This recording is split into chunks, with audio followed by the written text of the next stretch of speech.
we were in detectives, and the patrol handled an accident, a rollover accident at Warrenville Road and Naperville Road, and they thought, oh, it was a rollover, it's an accident. Witnesses said he was driving at a high rate of speed on Naperville Road going northbound, and we couldn't get the individual out of the car. Paramedics got in there, pronounced him deceased at the scene, and the next thing you know, we find a handgun in the kind of car. The SUV was on its roof, so the handgun is laying on the roof of the car, kind of under. And we're like, okay, we got a loose handgun in here, and you go and you check, it's got a spent round in here, and the next thing you know, it turns out they do the autopsy, and he's got a round in his head.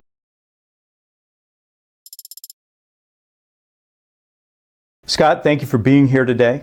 By way of introduction, I wanted to provide a brief overview of your law enforcement career. You started with the Lisle Police Department in July of 1990. During the course of your career, you served as a patrol officer, detective, and school resource officer. Your collateral duties included field training officer, SWAT operator, and firearms instructor. You retired from the Lisle Police Department in February of 2012. At the time of your retirement, you were #1 on the list to be promoted to sergeant. Scott, thank you for agreeing to share your story. Absolutely. What was your childhood like? Childhood, so my family consisted of a total of 6 of us, including parents. I had 4 siblings. I have an older sister and 2 younger brothers. My childhood as a whole, I would classify myself as quiet, an introvert. Throughout my childhood in school, I was bullied, which brought on insecurities, obviously. Brought on insecurities, obviously, in myself that affected me even through adulthood. But overall, we had a happy childhood, normal. Didn't go out much. Like I said, I was an introvert, more in the house, more family-orientated things. Hard part about childhood, if you want to even call it a childhood at that point, was we lost our father at an earlier age. He passed away to a brain tumor. I was 20 years old. My youngest brother at the time was 16. That was a shock to the family. It was unexpected, out of the blue. But I also think that impacted me a lot in my adulthood, and stuff we don't necessarily talk about as a family or talk about with others. But yeah, it had a huge impact. You know, you miss him every day. He didn't get a chance to experience anything that any of us had done growing up in our lives, our careers, our families. So yeah, you think about him every day. You miss him every day. But when that happened, he didn't know. I don't even think knew that I was pursuing or going to be pursuing a career in law enforcement. I know he'd be proud. But with that, and kind of the reason I'm touching on that is with that, it brought out a lot of anger. I don't know, angry at the world, anger that I just either kept down, kept control of, but did have an impact on me personally and ultimately my family life, you know, as I got older. So yeah, that's pretty much. What did you end up doing after high school? After high school, I actually put myself through college. Like I said, at the time, all that was going on, my father had some medical issues. I started going to the College of DuPage. Went to College of DuPage, received an associate's degree in criminal justice. Later in my career, I ended up going back to school to Benedictine University, and I got my bachelor's degree in business management. Yeah. So what made you decide to pursue a career in law enforcement, and why did you choose the Lisle Police Department? Why I chose police? I've always wanted to be a cop. You know, maybe it's a cliche or whatever, but I always did. As a kid, as I was kind of preparing for this and going through it, it brings back a lot of memories when you sit down and put some thought into it. But I remember as a kid in the neighborhood, we were always out. We were the type of kid and family that we were out from dawn to dusk and then some. You know, Mom had the bell on the patio, or the patio that would ring for dinner time, and you better get home for dinner, otherwise you heard about it. But me and the buddies, we were always out, always playing, you know, football, wiffle ball, baseball, cops and robbers. That's kind of where that came from. I remember a buddy of mine at the time, so we talked about we were going to be the police, and that was at a young age. Coincidentally, he moved away, lost touch, but later I found out, actually much later in my career, he actually did follow the dream too of being a police officer, and he's with the DuPage County Sheriff's Office. And I ran into him because he was doing something at the Lisle Police Department with our detectives, at the time. So I guess we fulfilled both of our dreams or our goals of being the police. But my interest really peaked even more.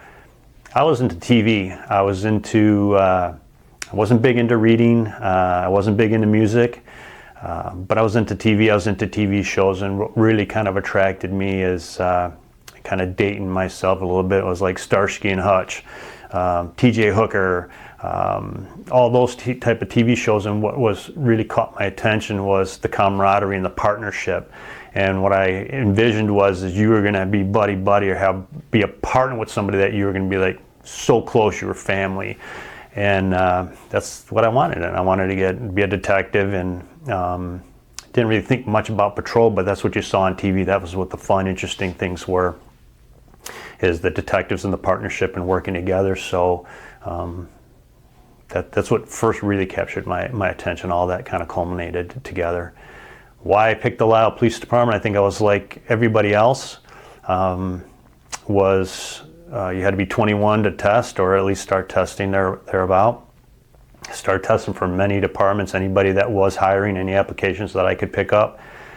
I went and got, I couldn't tell you how many, several departments I put applications in for, I tested for. Testing was a little bit interesting for me, just a little quick a tidbit in case other people are going through the same thing. I'd go through a test for certain departments. They do your background, they do polygraph, psych, interviews, etc. And I didn't have any problem passing the physical, the written, the polygraph. I didn't anticipate any problems. And then it would come to the psychological test. And thank you for your interest, or however the letter was worded, but you're no longer be considered, or you didn't pass. Just pass or fail, no explanation. Like, dang, okay, what does that mean? I failed a psychological test. Like, what's wrong with me? Go on, and I kept doing the same thing, get to the psychological, and I'm not passing. And couldn't figure it out, and ended up going again for another department, and it was the same psychologist giving the test. So I asked him, I said, look, I don't have much confidence. This is going to be the same test again. My answers are pretty much going to be the same. Like, I'm not lying, I'm not omitting, I'm not whatever. Like, I don't have confidence I'm going to pass this. I think there's something wrong with me. I'm going to start to think I'm crazy. And he's like, no. He's like, this is what he told me. And no, I'm not crazy for all of those out there. But he told me it's nothing wrong with you. Each department apparently puts in a profile of an individual, or a type of an individual that they're looking for to fit in their department. And you may just not have fit that profile. Again, whether that's true or not, I don't know. I'm at ease with it. I'm at peace with that. Like, okay, I can kind of see that, because throughout my career, you can see how certain officers did well at your department, or weren't doing well at your department, wasn't making it, left and went to another department, and they were successful. So I can see how that could be true, or how that could apply again, where if you're too timid, too whatever, you're not necessarily going to fit in or make it in a more aggressive department, or vice versa. So like I said, whether that's the case or not, whether it's true or not, that's what was going on. And ultimately it came to Lisle's, and I did the same thing, same process. I passed everything, and I want to say I ended up number one on Lisle's list to get hired, but I also was on a couple other lists at the same time, and Lisle was the first one that called me. And I said yes, and kind of the rest is history. So that's how I ended up picking Lisle. I didn't know anything about Lisle. I did not know Lisle existed. I didn't know where Lisle was. So, tell me a little bit about the Lisle Police Department, the agency itself. Yeah, so Lisle, again, I was trying to think of this. I couldn't tell you really what the population was. I know it was probably in the teens, the low teens, as far as, 12,000, 13,000, 15,000, somewhere in there. Small town. What I knew of the department at the time when I first got hired consisted of a chief, 2 commanders, sergeants, and then you had your patrol division, and detectives consisted of a detective sergeant and 2 detectives. So where did you go to the academy, and talk a little bit about what that experience was like for you? Yeah, went to Cook County Police Academy in Maywood. It was myself and 2 other guys that we got hired at the same time, and I think we were kind of at that time, the hiring boom, because again, they probably had 20-some officers from what I recall at the time. But we got hired, the 3 of us got hired. A month or so later, another officer got hired. She ended up going to Chicago Police Academy at the time, so she maybe started, let's say, a month behind us. A couple other people got hired after that, but we were the last group to go to Cook County. She was the last one to go to Chicago, and then everybody else after that started going down to Springfield Academy until Lisle opened up, and then everybody was going there. But the academy itself was something new to me. I wasn't used to, being yelled at. I wasn't used to, if I say it was the militaristic mindset of you need to be dressed, pressed, lined up, at attention. They nitpicked. They did things to break you down mentally. They did things to break you down physically. It was a commuter. We didn't stay there. We commuted. But if you had lint on your uniform or your belt buckle had a smudge or whatever it is, you had to do 2 froms and memos or exercises or whatever it was. But the hard part for me at the academy was the learning the material was easier for me. I can get it.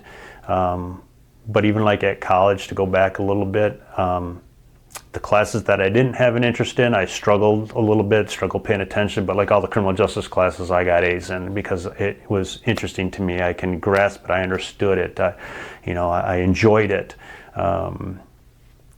People probably don't know this about me. I've never admitted it to anybody. I have ADD. If I don't have an interest in something, it's hard for me to sit still. It's hard for me to pay attention. I was like that all during school. Even as a kid, couldn't sit still, couldn't pay attention. So going to the academy, the material, I can learn it, but studying it, reading it, I probably wouldn't say I was the greatest test taker, but I can recite stuff to you. I'm more of a hands-on, where if you explain something to me and show it to me, I got it, I can do it, I can duplicate it type of a thing, as opposed to, okay, you have to go read this, you'll learn it, and kind of apply it yourself. That didn't work for me. But I think you find out that more and more people probably in law enforcement have ADD, and I think it maybe is a good fit because of the fact that as police, you're not tied to a desk. You don't have to sit there and stare at a computer or read things. Each day is a new adventure. You can make of what you want of it. You can, as I say, kind of drum up your own business, if you will, make traffic stops, make arrests, write tickets, be proactive, do your follow-ups, do whatever. So going back to the academy, that was a little bit of a struggle for me. At times, being there early in the morning, being there late, trying to pay attention in class, your head starts to bob and nod a little bit. That was a no-no. And I had nice enough buddies that looked out for me, and the way they looked out for me is they would take my nameplate and stand it on end with my name tag, so it would draw attention to the fact that I started doing the head bob and nodding like, hey man, keep awake. So you got good friends like that have your back. But the academy itself, I enjoyed it. I enjoyed all the hands-on, the application of the stuff. Memories that stand out at the academy, we had one instructor, class coordinator. I don't remember his exact title, but he was our regular daily. He'd go over certain materials. I think everybody in our class had respect for him, just because he was human, he was natural. He talked to us, he explained things to us. He may not have been maybe what some people, as far as who would have been running the academy, liked as a leader. And the reason I say that is because we had an individual that liked to hurt people just to hurt people, or hurt people because he could. And when it was his defensive tactics or whatever, or the way he talked to you, he didn't have, I didn't have, I won't speak for anybody else, I didn't have respect for him.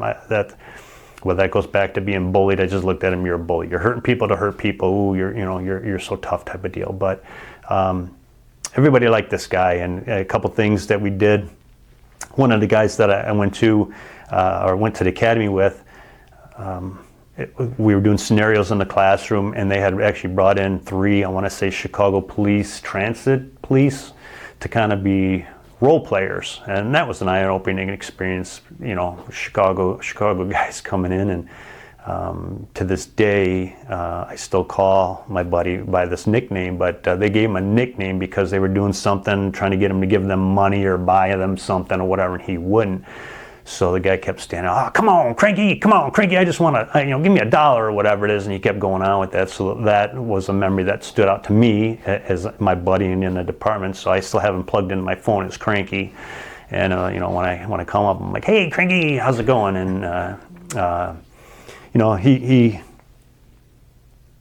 enjoys it. But then the bigger thing, going back to our instructor, our leader, at the end of the academy, as part of our final DTs, this guy was a amateur boxer, and he boxed for a minute the entire class, and kind of nonstop. And what his goal was is, when you're in the fight for a minute's a long time, and what are you going to do, how you survival mode or whatever, and until you get in there and put the gloves on and he's hitting and you're hitting back, and you realize a minute's a long time, and when you're waiting for your backup and what you need to do. So like I said, everybody had respect for him, and a minute's a long time, and we had 30 plus people or whatever in our class, probably even more than that, and he did that nonstop, and he taught us some things that stuck with us over, or at least with me, over a career. Our class motto was take out the computer. We had class shirts made up, and it was take out the computer.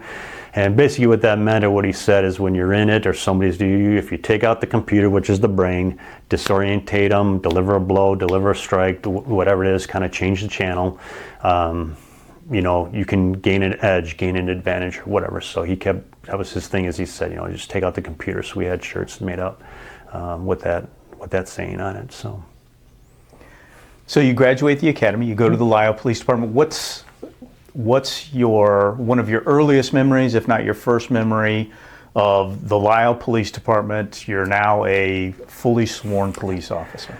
Fully sworn police officer, shows up, uniform pressed and everything, weighing a total of, I think I was probably back then 145 pounds, soaking wet. I was actually thinking about that. Just a small, skinny guy, showed up in uniform. Cook County Academy, they showed us how to set up our gun belts, and we had magazine pouches in my front and left. I'm right-handed, so obviously my gun was on my right, magazines were in front. I had them vertical, my handcuffs were in my right front. When I get there, people started kind of giving me a heads up, warning me about my FTO, my first FTO, which you're like, okay, what am I walking into? Everybody's kind of warning me about this guy. He's a know-it-all and this and that and whatever. Get there, get to roll call. I want to say I started afternoon shift, and at that time we were on 8-hour shifts, and we rotated every month. So it was the Kelly system, the MAD, we were on mids, then rotated to afternoons and days, and then mids. And we did it every month. I personally like that. People didn't like going from mids, or messed up their sleep, but I liked it because it was a change. Or if you were having a bad month, your sleep is messed up, I had something to look forward to. Afternoon shift was a little bit busier, day shift was an entirely different beast in itself. But I liked rotating. But again, I think I started out on afternoon shift with my FTO, and right away he's like, you need to take your gun belt off, we're going to reconfigure this. This is Cook County nonsense. We put our handcuffs behind our gun and this and that. So he rearranges my belt for me. I look at it and I'm like, maybe lasted a shift, and I'm like, no man, I don't care that this is the way you do it. And I didn't know anything from anything. I didn't come in with attitude. Like I said, I was an introvert. I still am, but I I didn't like it. It wasn't me. It wasn't what I was taught. It wasn't what I liked. And I went and switched my cuffs back to the front. Nobody said anything, but I was the only one in the Lisle Police Department that wore their handcuffs in the front, because it's, again, how I was trained, what I liked, what I was comfortable. I didn't like my cuffs behind my gun. I didn't like having to reach behind. I liked them in front. So it just felt comfortable for me, so I switched it. But to his credit, meaning my first field training officer, I did not have any issues with them. You know, I could see how he could rub people the wrong way and give people that know-it-all type mindset or opinion, but I thought he was knowledgeable. He treated me fairly. We went over a lot of stuff, a lot of kind of situational scenario type stuff as we went along, but I remember I hit the ground running, in essence. There was no, usually field training, you start out gradually, the FTO does things, they show you things, you start to take over, and it's a gradual transition. One of my first calls, I remember, get a domestic. I don't know what the hell a domestic is. You know, go to domestic, okay, you're handling this. I'm handling, like, what am I supposed to do? You know, we'll go knock on the door and see what the problem is, you know. And again, Academy teaches you a lot of laws. They educate you, but they don't necessarily teach you how to apply what you learned. You know, learn that on the street. So it's kind of, but it helped. I had no problems with that. I had no problems stepping up and doing it. My field training, I want to say 4 months roughly, I think, is kind of the standard field training. So I probably had 4 different field training officers, each different, each with their own personalities. Some pros, some cons, some were more administrative, some were more, we're going to sit on midnight shift and you're going to read through all the policies and procedures, which I kind of already said that doesn't work for me. You're putting a binder with policies and procedures in front of me and expecting me to learn, retain, and know this stuff, but that was his way of field training. And again, I'm not trying to, I thought about this because I don't want to come across bad-mouthing people, but everybody had their expertise, what they were comfortable with. Part of, maybe you rode with this guy because he was going to go over policies and procedures, and that's what his main objective was, where everybody else was teaching you other things. Like I said, it worked out for me. I did not have any problems with field training. Past field training, went on and was recommended to go to my shadow and ultimately on my own. So, talk a little bit about, walk me through your career a little bit. What did that look like, a timeline? Yeah, so my career consisted of patrol. Obviously, we started out on patrol. I was in patrol for about maybe two and a half years, timeline-wise. I ended up getting into detectives shortly after, which maybe ruffled some feathers, but I don't care, to be blunt. I earned it. I deserved it. I can admit that, where I probably wouldn't have to anybody else. But what helped me get that position was, when I said rub people the wrong way, is while I was in patrol, a lot of things I did, I learned on my own. I learned by doing.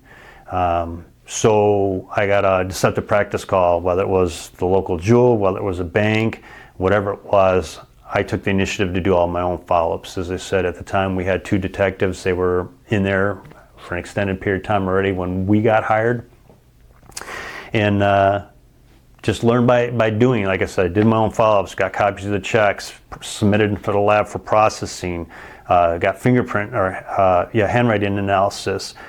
Would go down, talk to the detective sergeant. Hey, this is what I'm doing. Am I missing something? So I got subpoenas.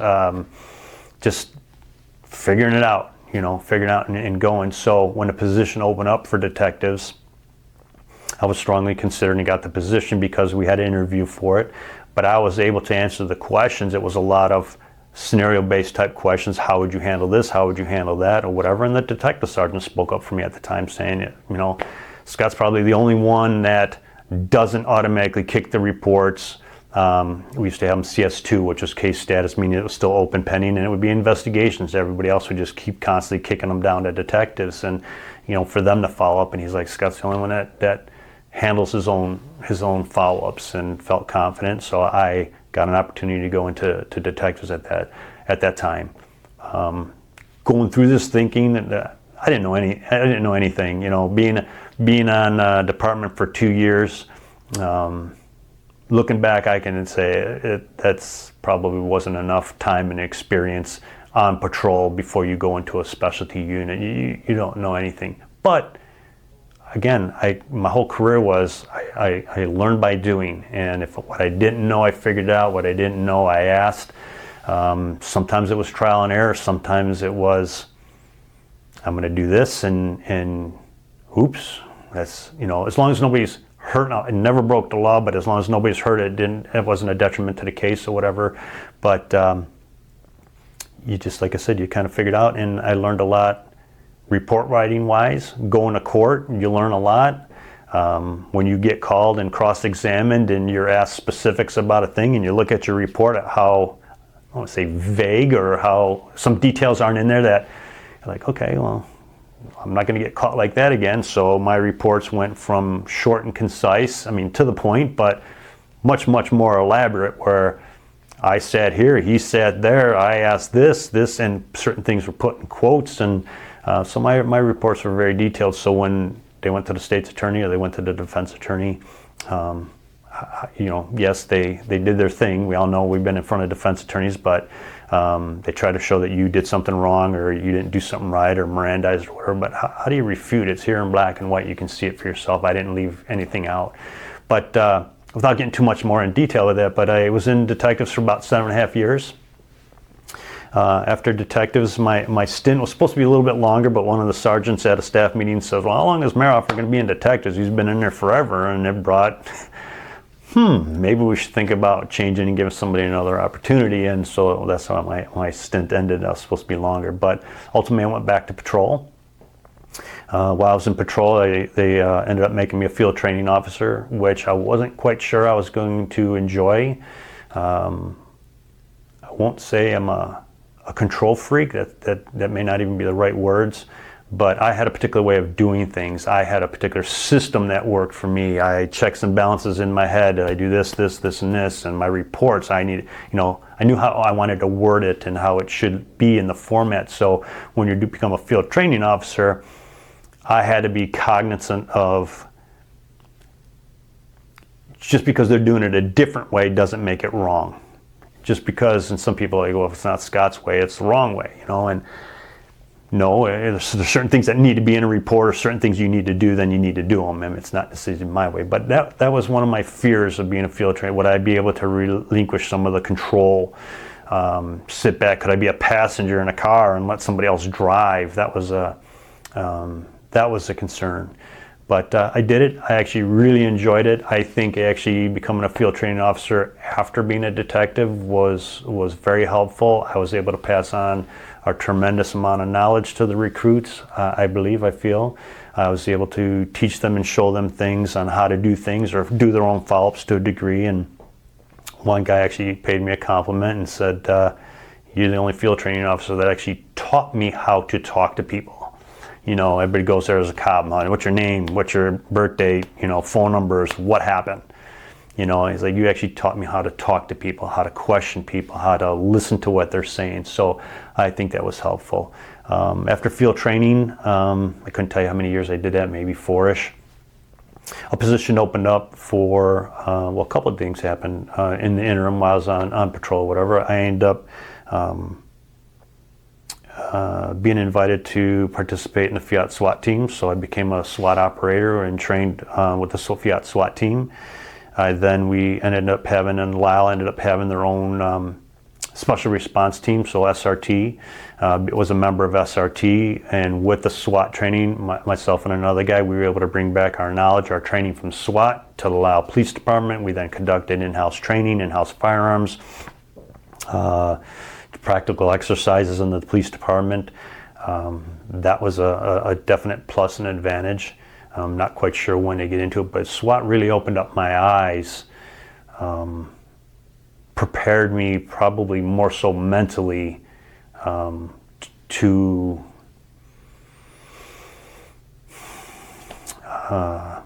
engage, or if you have to engage or encounter somebody where you actually have to take a life. I don't think anything else, and this is just my personal experience, I don't think anything else on the department, FTO, patrol, detectives, that thought is always in your mind that, hey, you may have to, or somebody may try to take your life. But SWAT really kind of changed the channel for me, my way of thinking, my perspective on things. It made me more, not just physically ready and confident, but just mentally prepared me, that I think departments need to figure out how to incorporate, not necessarily be a SWAT operator, but incorporate that, I'm not sure what the words I'm looking for, but incorporate that mentality, that mindset to officers much earlier on. And I'm not quite sure how you do that, and because field training, they're more geared to, this is how you handle this is how you handle an accident, this is how whatever. And but it was really SWAT that, like I said, opened my mind, that I felt confident even to this day. If I had an encounter as a civilian out on the street and it was my life, somebody else's life, that I feel confident I'd be mentally prepared, and mentally, if I had to take a life, I could, where I didn't necessarily before. But so being part of SWAT SRT was a benefit. As a detective, I became juvenile officer. I became an evidence technician, which kind of went hand in hand with all of that. And then ultimately my final position was as a school resource officer. They started a brand new position. Resource officers were becoming popular at the time in the different schools. And the one junior high in our school, or in our jurisdiction, did not have a resource officer. It was actually the Naperville School District, but it was in Lisle, and it actually was the biggest school out of all the junior highs in Naperville, but they didn't have a resource officer. And so I was asked, hey, we need to get a program up and going. Are you interested? We got confidence you'll be able to get it up and going and running and do what you need to do. So I ended up doing that, and I did that for 3-4 years, give or take, and that kind of was cut short, which I'm sure we'll get into later as far as how my retirement came about. But enjoyed being a school resource officer, and I enjoyed it. I enjoyed making connection with kids. I enjoyed getting in the classroom, teaching, educating the kids. I really enjoyed that. I had my very first class or group that I started with. Those 8th graders were a little bit of a challenge.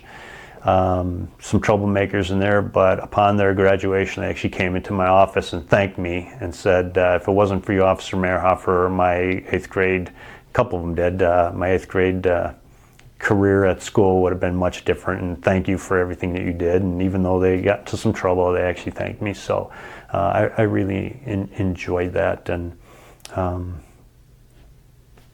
so yeah, that's kind of how I ended. So when you look back over the course of your career, and I think you just kind of hit on some of them, but what do you consider the high points? High points in my career, like I said, kind of starting backwards, I suppose. School resource officer, it was a high point working with kids. I actually thought about a career in teaching after law enforcement. I did think about being a teacher at one point. When my kids were younger, I was involved with coaching. I coached baseball, I coached football. I coached them in baseball and football up until my youngest kind of got to high school. Then that kind of stopped. That was a high point. But in my career, I've had several high points just thinking about it. Early on, high point was we started a awards and citations program in committee in our department, and the very first year I was nominated for Officer of the Year for all of my work and efforts. That was shortly, I think, probably that first year I was in detectives, just for my cases, the caseload that we were handling. I was nominated for that. I've gotten several, and I'm not alone in this, but I got several life-saving awards, unit citations for just our group efforts, working together as a team, bringing a case to a successful conclusion, working with other agencies, bringing cases to successful conclusions. I like I said, just I guess a lot of different high points. High points, working the camaraderie with the guys. High points were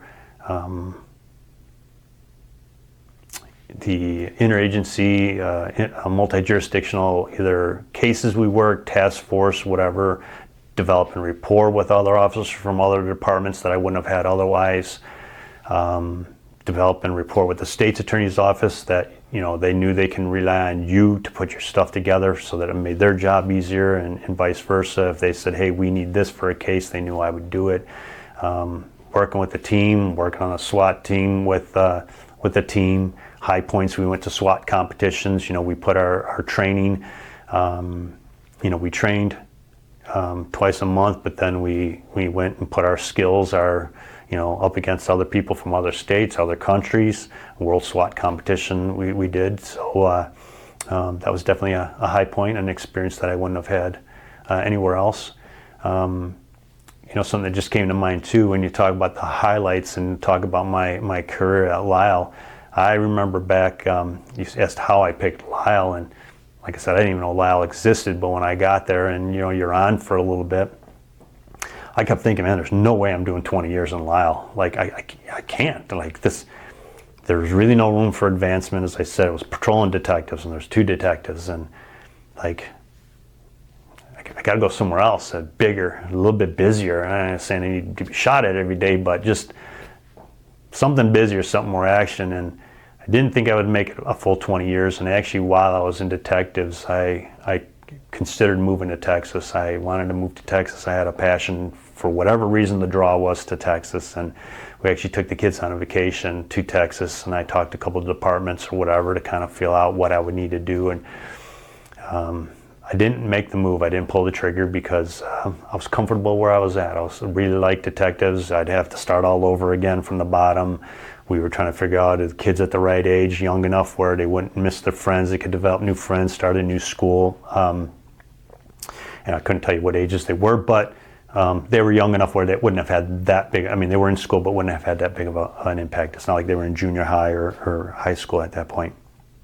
But I didn't do it. And look back, I was fortunate that I was able to do so many different things, even in a small department, because as I was there over the course of 20-some years, the department did grow, manpower grew, certain specialties opened up. They ended up developing a TAC team at one point. We had a bike unit. There was, like I said, SWAT, SRT. We didn't have anything like that. You know, all through the ranks. Our training, I became a firearms instructor. So I was fortunate I was involved with a lot of different things, but I credit that to just doing my job and doing what I needed to do, doing kind of what I was asked to do, or asked if I wanted to do it, and, you know, stepping up and doing it. So, yeah. So looking at your time in patrol, when you look back at that, is there a particular traffic stop or traffic stops that kind of stand out as being memorable in your mind? Yeah, so, you know, going back to how it started, I was never a big ticket person throughout my career. I'd make stops, I'd make a ton of arrests, traffic arrests, no valids, suspensions, DUIs, whatever. Wrote tickets when they needed to be written, but I was never a big traffic person. And early on, just kind of thinking about this interview and thinking about kind of my life and what impacted, what influenced is, I remember back in one at kind of the start was in field training, and your mindset is, as a new officer, everything is by the book. Everybody needs to be written a ticket. Didn't really know what discretion was, you know, or that I had the discretion. And one stood out in particular in my FTO, and it was later in the stage of field training. But if I have my facts straight, I remember going eastbound Ogden Avenue and stopping somebody for speeding, and they were on their way. I don't recall exactly what the emergency was, but they were on their way to Good Samaritan Hospital. Somebody was either there or something was going on and they needed to get to the hospital. And I'm like, well, I need to write you a ticket. I mean, you were speeding. And my FTO's like, okay, if you feel they need to be written a ticket. And And then it became to, hey, I really need to get to the hospital. If you're going to write me a ticket, I'll come back and get it or whatever, but I'm going. And so they start to go again. And then I'm like, okay, well, I'm following him. He's like, what are you doing? And then I'm like, got to give him a ticket. And so he let me drive a little bit and following them. And then he's like, hey, we have discretion in this job. And had a conversation about, do you want to be that guy? Look, these people are going through something traumatic. They're going through, do you want to be remembered as that cop that wrote them a ticket, whatever? And I'm like, can I do that? Like, I didn't know I could do that. So as far as memo traffic stops, that was one that stood out. Like, okay, I have discretion. You can make or break somebody's day. You can make or break somebody's life. You can give somebody a break. You can show some sympathy and empathy to people. You don't have to be that hard-nosed cop.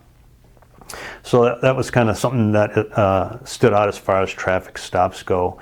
Fast forward a little bit, I'm at the end of my field training. The one stop that kind of stands out, and whether it's coincidence, karma, I'll kind of tie it in as we go through here. So during FTO, came aware of a guy that was suspended. Knew the car, knew the house. He was suspended, and I want to say he had some warrants out for him at the time. We couldn't catch him. We always looked for him while we were in training. It was winter time. I was on midnight shift, I'm pretty sure.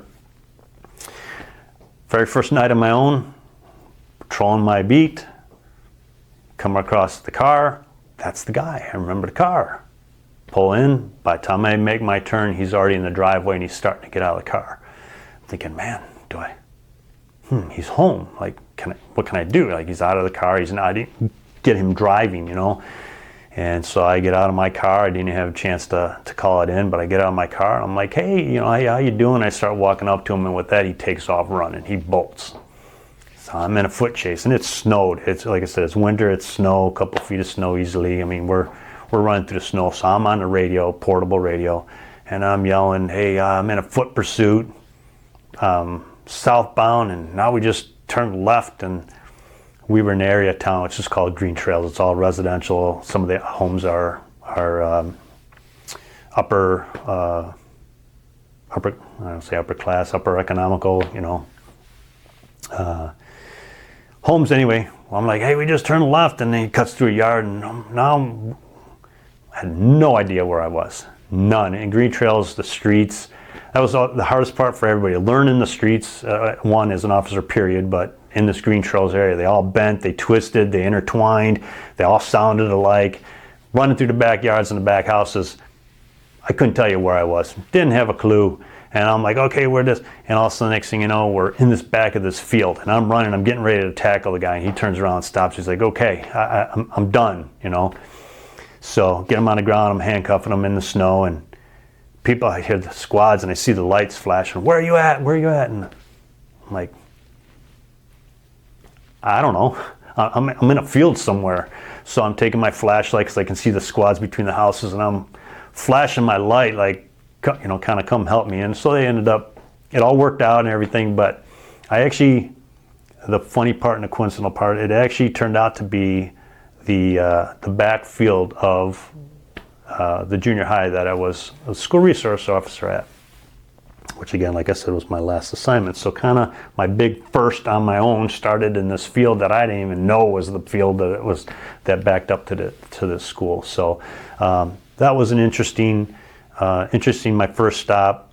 Another stop in particular that's kind of noteworthy. So as a field training officer, I kind of discussed, didn't know how I'd handle situations, didn't know how I'd be able to be a passenger. Can you let go of control? So I remember I had a recruit, again, Ogden Avenue or eastbound Ogden Avenue. I believe it was speeding. He goes to stop him.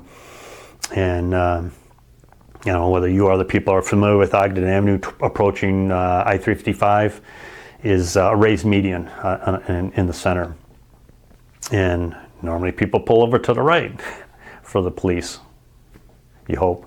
Anyway, this car pulls up the raised median. He's stopped on the raised median now. The recruit pulls up on the median behind him. And so he's getting ready to get out of the car. And I said, just sit here a second. This guy's up to something. Who pulls number one to the left? Who pulls on the median? This guy's getting ready to do something. And I saw, my recruit's face is kind of like, really? Like, what do you mean? And like, I said, I'll tell you what, watch what happens. Open the door, but don't get out. Opens the door with that, boom, guy takes off, pops back on Ogden Avenue. We're going into Downers Grove now. And I don't know all the streets in Downers Grove, but my purpose and point of the story is, so he's driving and trying to explain to him what needs to be done, what's happening. He's white knuckling the steering wheel, you know, tunnel vision. We've all been there. And so I'm just calmly, just surprised myself, but I'm calmly, okay, this is what we're doing. We need to call it in. All right, I'm going to get on the radio because there's no way this is going to work. And this guy pulls down, didn't go too far into Downers, pulls down one of the side streets. And so again, I'm talking them through, this is what we need to do, this is what we need to prepare for, slow down, it's a residential area. Yes, I want to say it was afternoon, not a lot of traffic out, but I'm like, it was getting dark enough, but I'm like, you need to slow down, where, you know, it's 25 miles an hour. If a kid or somebody comes out, just talking them through all this stuff, and a couple things are going to happen, you know, where you're going to have to terminate, just going through all the policy procedure aspect of it. And again, he's white knuckling, and I remember seeing a sign that says dead end. We're following this guy. And so I said, do you see that sign? He's like, no, what sign? I said, well, it said dead end. I said, so one of two things are going to happen. One, you need to slow down your speed. I said, he's going to get to the end of the road, he's either going to stop and bail, or he's going to crash. It's a dead end. You got nowhere to go, or potentially, I guess, turn around and come back at you. But it was going too fast. I don't think that was going to happen. So I'm like, okay, this is what we're going to do. You know, he's at the end of the road, have my back, let's get out, let's get him. And sure enough, guy crashes into the fence, bails out of the car, tries to get over the fence. I'm, all right, let's go, and go around the front of the car. And I'm going, giving him commands. He didn't end up in a big pursuit or anything, but get him in car. I'm like, where are you at? He's still first getting out of the car. And I'm like, dude, this isn't going to work. You know, like, you got to have my back. And so, well, that wasn't my traffic stop, but that's a memo traffic stop as far as how I handled it and how it went. You know, just thinking about all these things of what could have gone and what happened and significant traffic stops or whatever. Little things kind of stand out here and there, but those I would say were probably the biggest. Traffic, as I said myself, I would write people, I would stop people. I was a softie, I think, when it came to tickets. If you gave me a sob story or gave me something that was reasonable, I let you off. I understand there's a need to enforce it. I understand if people are being stupid, but I remember stopping a guy springtime, motorcycle, 100 miles an hour on a motorcycle down College Road. Stop him, and he pulled over, and he shakes his head, and I'm like, dude, what are you doing? He's like, it's springtime, man. It's the first time I got the bike out. I just got excited, you know, the warm weather. I get it. I would probably have been doing the same thing, you know. Gave him a warning. I remember stopping young kids on their way to the movie, but they were speeding, and then they thought they were getting a ticket. And I'm like, okay, I can be that cop that ruins their movie night and give them a ticket, and they're going to be complaining about me, you know, the entire night or whatever. And I'm like, oh yeah, well, where are you going and what movie are you seeing? And they're like, I'm like, all right, man, have fun, have a good night. And they're like, what, really? So, like I said, I wrote tickets when I needed to. Had a couple back-to-back DUIs on Christmas Eve. I guess that I wouldn't say I was a hard ass by no means, but I remember one year, again, this is early on in my career, before detectives, made a DUI. Don't remember the details particularly about that one, but it was warranted. I understood it was Christmas and whatnot, but I had a DUI arrest. Finished up with that DUI. I had just gone back out. I went on to Route 53 and started going west on Maple Avenue. And along Maple Avenue, again, we've got a raised median down the lane. As I'm going up the hill, westbound, a car comes flying eastbound. When I say flying, I'm looking, and the road curved a little bit as you came down. So as I'm curving up, he's curving at me. And I'm like, this guy is hauling. And sure enough, he hits the center median with his driver's side tires. Goes down, so I had to wait a little bit, turn around, go down, go make a stop. He had popped both tires on his driver's side. He needless to say, he got arrested for DUI, but the premise of that story is got the booking, whatever, tried to explain to him as he's drunk that his car was towed and impounded. It had 2 flat tires, and he accused me of flattening his tires, and how dare you do this, and this is all, you know, a setup and entrapment and all, you know, everything that we get accused of. But like I said, so yeah, I don't know. I had fun. We always on traffic stops. What's appropriate to say and what's not appropriate to say on traffic stops? We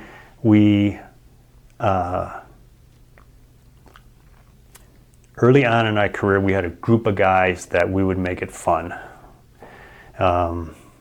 And when I say fun, it was, again, nothing illegal, nothing wrong, nothing like that, but we would challenge one another, let's put it that way. Who's going to get the first arrest? Who's going to make, tonight you need, the first arrest has to be this or this, a misdemeanor or a felony. It can't be a no valid driver's license, or, we would just challenge one another. And that was my earlier, as far as when it came to making stops and who's going to make an arrest and find a gun, or who's going to find drugs in the car, or whatever it would be. So, yeah, I had a lot of fun with traffic stops, but early on, like I said, tying into the discretion, I learned about discretion. I learned to have compassion and empathy, and it took me a long way throughout my whole career. So what about specific incidents, criminal incidents or events or specific calls that you responded to, aside from the traffic stops? Particular calls. A lot of things stand out or stick with us, I think, throughout our career. We talk about highs or try to keep things as high, but there's some calls that stick with us that bother us. Any death investigation that we get called out to.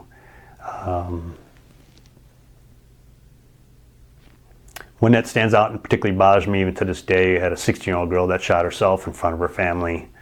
To this day, I can picture it. A little bit uncomfortable, and as I said, she ended up pulling the trigger as her uncle was coming into the bedroom. So he witnessed it, and he was an emotional wreck. And whether it's guys, whether it's being the police,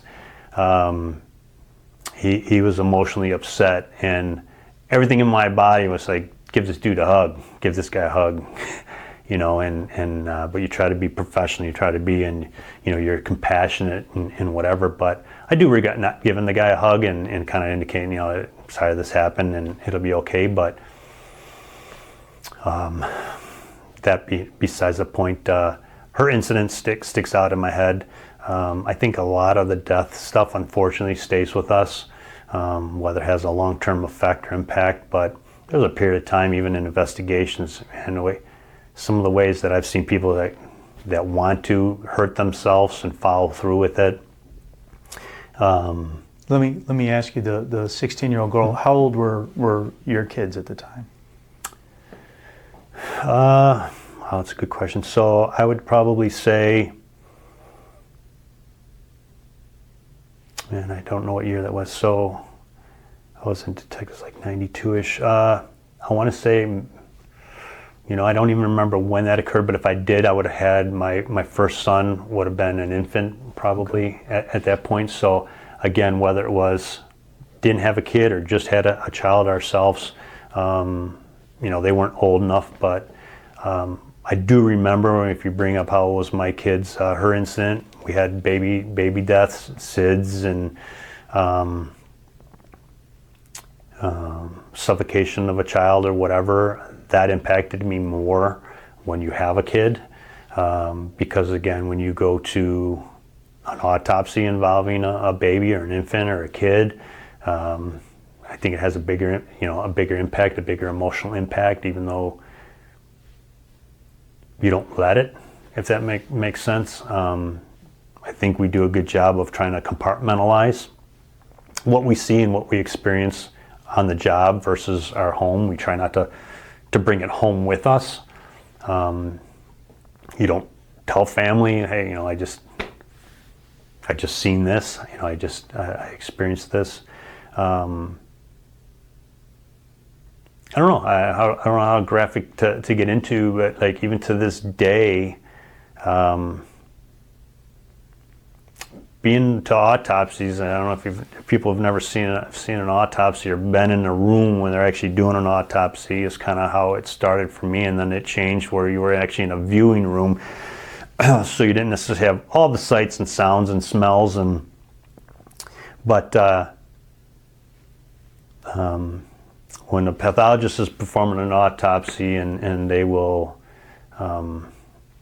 open the skull or whatever, the sound of that saw and the smell of bone, it haunts me, I guess is the way to put it. So when I see things on TV or in a TV show or a movie, sometimes you get a little I don't even say flashbacks, but that memory will come, and it's like, yeah, been there, done that, and that's not fun. So like I said, we carry things with us. And now, let me ask you about that. So you've seen a lot of traumatic things. Were you ever offered, or more importantly, were you ever compelled by your bosses to say, hey, you got to go talk to somebody and let's make sure that you're being taken care of when you see these things?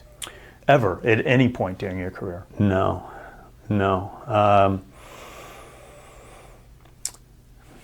I think, I don't know if it's different nowadays, to be honest with you. I think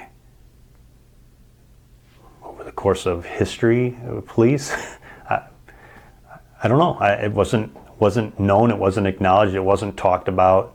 As I said, even with buddies, whether you're partner in investigations or whatever it is, you never really, you may say something like, oh, that was horrible or whatever, but you never talked about your feelings. You never, nobody ever really had emotional breakdowns, if you will, or got upset in front of one another. So whether it was just taken as this is normal course of the job, it is what it is. This is what you do, and you push forward and you move on. But no,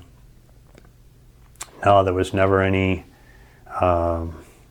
There was never any resources, there was never any counseling, there was never any, hey, you need to take a day or whatever. And at the time, it was, you had one incident, you roll right into the next one, you kind of kept busy. And like I said, the death ones always seem to stand out to people, but there was a period of time, one year I remember, I couldn't tell you how many, almost back to back around the holidays was a big one, where people were taking their lives. So I mean, numerous in one particular year. Like I said, if people are desperate and people don't know where to look or have answers, and the hard part was trying to explain to family. It wasn't necessarily, at least I didn't feel how I was dealing with it. It was trying to help family cope, meaning their family. And family's common, I think, and natural responses, they wouldn't do this. This isn't them. Somebody had to have done this to them. And, or I just talked to them, or they seem, tomorrow we were going to do this. And trying to explain to family that you're trying to rationalize an irrational thought is kind of what I would tell people. Like, whatever was in their mind, whatever their justification, whatever their reasoning, you may never agree with it, you may never understand it. So kind of like, don't do that to yourself. You're just never going to be able to rationalize that this is what it was. You just don't know. And unfortunately, sometimes I think if people would have had just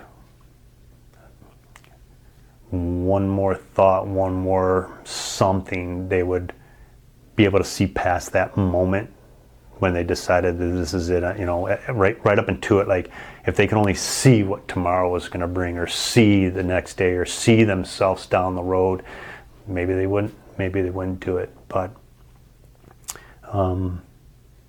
yeah, and like I said, I know there's a lot of things, even too, I'm just not thinking of them right now, of just high points, things that I've seen in my career. Like I said, you deal with a lot of trauma, a lot of accidents, fatalities.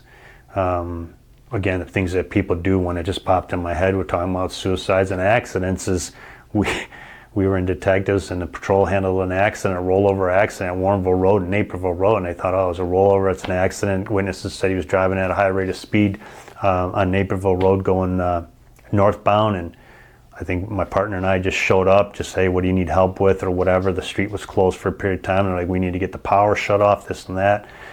And we couldn't get the individual out of the car. Paramedics got in there, pronounced him deceased at the scene, and finally we were able to get there. And I don't remember if the coroner came, but the whole purpose of that one is we thought it went from just a simple, well, simple's not the right word, but a traffic accident, driving too fast, roll over. Next thing you know, we find a handgun in the kind of car. The SUV was on its roof, so the handgun is laying on the roof of the car, kind of under. And we're like, okay, we got a loose handgun in here, and you go and you check, it's got a spent round in here, and the next thing you know, it turns out to do the autopsy, and he's got a round in his head. Whatever possessed this individual while they were driving at a high rate of speed to shoot themselves in the head, like, I guess I can say I understand if you want to take your own life, but you doing that while you're driving at a high rate of speed at rush hour, and other people's lives or other lives that you could have taken, that I won't understand. But yeah, so it's been interesting. So you talked about one instance earlier when you were training that probationary officer where you're like, hold on, something's not right here. Has there ever been another time in your career where you're like, something's just not right with this? Yeah, Jason, I actually did, and I've probably put myself into some predicaments that I probably shouldn't have. I thought about whether to talk about that, to be perfectly honest with you, and an incident that just kind of haunts me and kind of stuck with me, but it was an incident that could have turned out bad, I'm going to put it that way, for me, but it opened my eyes like immediately and made me for the better, I guess. But I guess I'm going to choose not to talk about that specific incident, and I'm going to kind of transition a little bit to the incident that I keeps coming to my mind, where you said kind of puts the hair on the back of hair up on the back of your neck. We've all had that, whether it's a call, an open door, a traffic stop or whatever. Nothing really significant kind of came out of those. Yeah, put your, as I call it, spidey senses tingling or whatever, and always listen to it. That's one thing I'll tell you. Always listen to it, man. Listen to your gut. Listen to whatever. But the one thing that kept coming back to me as I was thinking about this stuff and preparing about to do the interview with you is it involves another officer, and it involves actually another recruit officer. The bad feeling I got is this individual wanted to be the cop, and if it's the same individual I'm thinking of, I don't remember if family was police, dad was police, he was trying to do this for dad. I had a couple of them like this, similar situations, they just weren't making it. And but this one particular individual, he was struggling through the field training program. And he had been recycled a couple times, and for those that don't know what recycle is if you're in field training, you've got a kind of a set block of instruction, or this month you're going to learn, A through E type of stuff, and so on. But if you have any type of hiccups or problems, or you're struggling, whether it's geography or to grasp something or grasp a concept or how to apply it, whatever it may be, we can halt your training and give you an extended period of training. And so what that is whether it's a week, 2 weeks, it could be a month or whatever, it's kind of at the discretion of the department and the training team. But this individual had been, they call it recycled, if you will, halted his training, goes back to the point, you don't give them any additional training per se, so you're not overloading them, but start hammering on and working on what they need to improve on, what they can improve on, self-confidence, whatever it is. And this individual just was struggling, wasn't getting it. Nice guy, wasn't getting it, was recycled, trained, recycled, stopped, back and forth. We'd have regular meetings with the chief and detective sergeant in charge of field training and stuff, but came to a point, and I was up front with everybody, like that's how I would want people to talk to me.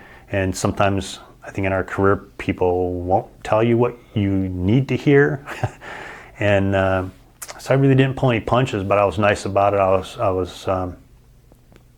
just explained, like, hey, you just aren't, it's not working, you're not cutting it, in so many words, and we're trying to give you every effort and everything. And he's like, what's going to happen? And I'm like, well, this is what you're facing. If we can't figure things out, you can't figure things out, it's going to be the end of your, at least your career with the Lisle Police Department, And stress was setting in. Every day he was coming to work stressed, and we'd have game plans. What's your game plan? What you gonna do? And so to fast forward is we had just had a meeting, and he knew we were meeting about him. We were having regular meetings, and he would be brushing up on something at the report writing room or whatever. We'd be upstairs talking, and it's kind of the decision was coming to, he's not making it. We're gonna have to make a decision.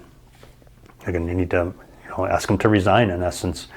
And you don't want to do anything to potentially hurt his career moving forward, but if you afford him an opportunity to resign and not fire him, then he potentially can get a job somewhere else, and maybe he'll be successful in another department, or maybe in a few years, or maybe life experience, whatever the reasons are, or what may help them or not. But got done with the meeting, go back out, and again, he's driving, I'm in the passenger, and I'm trying to still get him to initiate stops, initiate contact, initiate whatever, and it's just not working. And so he brings up, how did the meeting go? Something, you need to do me a favor to pull over. Let's talk about this. And so I start to have a conversation with him about it's. I don't remember exactly how I told him, but like it's to the end, it's just not working. And I saw his expression, I saw his face, and a couple things went through my head. We sat there for a little bit, and I thought, we need to go back to the station. I don't have a good feeling about where his mind's at right now. And some people may say I made the right decision or wrong decision. It's a judgment call. But I said, we need to head back to the station. Let's get in and get out of here. Let's just go sit down and talk. But my mind was going to the sense that I got was, he's not in a good place. I was afraid this guy's going to take his life. And the decision I made was, do I let him drive? He's driving in control of a squad car. If he wants to crash us, he can crash us. But the other decision was, well, if I put him in the passenger seat, I'm driving, I can't control his actions. He's got his gun on his right side. Across from me, across from the console or computer, or everything that's in the way. Like if he wanted to do something, I can't do anything really to prevent it. So I figured, best thing is he's operating the car. Keep an eye on him. Keep an eye. His gun was on my, his right side, my left, if I had to. But I really, really had a feeling that he just wasn't in a good place mentally. And got to the station. I kind of radioed. On a talk-over channel with the sergeant, like, hey, we're coming in, type of a deal, can you meet us there? And to this sergeant's credit, as we are walking in, he pops out of his office. I mouth to him, we need to take his gun.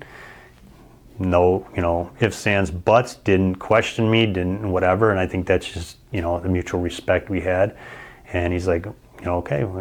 And so he called me in, he's like, I understand. He's like, you're under a lot of pressure, stress, whatever. I'll tell you what, do me a favor, all this stuff, just take it easy, pop your gun belt off, cop a squat, and whatever. And so he takes his gun belt off, lays it on the desk, and we ended up calling in. At that time, we had we were utilizing a subcontractor, a counselor to counsel part of our juvenile youth offender program. Kids, you do early intervention, figure out what family needs or whatever. But we didn't have anything in place per se for officers. So we called this gentleman in and he talked to him on the phone. I want to say he actually came in and talked to him and figured out, what's your plans? You're going to go home? Do you have family or whatever? And we determined that he was, going to be okay to kind of be by himself or with family. But that was what kind of really kept standing out, because even over the years, and I tell my boys that story, and of where I really had a sense that if somebody was in a bad place, and I don't know what happened with that individual. I don't know if he stayed in law enforcement, didn't, what went on. Hopefully he's leading a happy, healthy life. I don't know, but that's when that kind of really kind of put me on edge. That if I thought somebody was in danger, that was the time it was gonna be. The effects on this psychologically, Jason, has been tremendous. When you're told you can't do something that you've always wanted to do, That's been your passion. That's who you are. That's your identity. That sucked.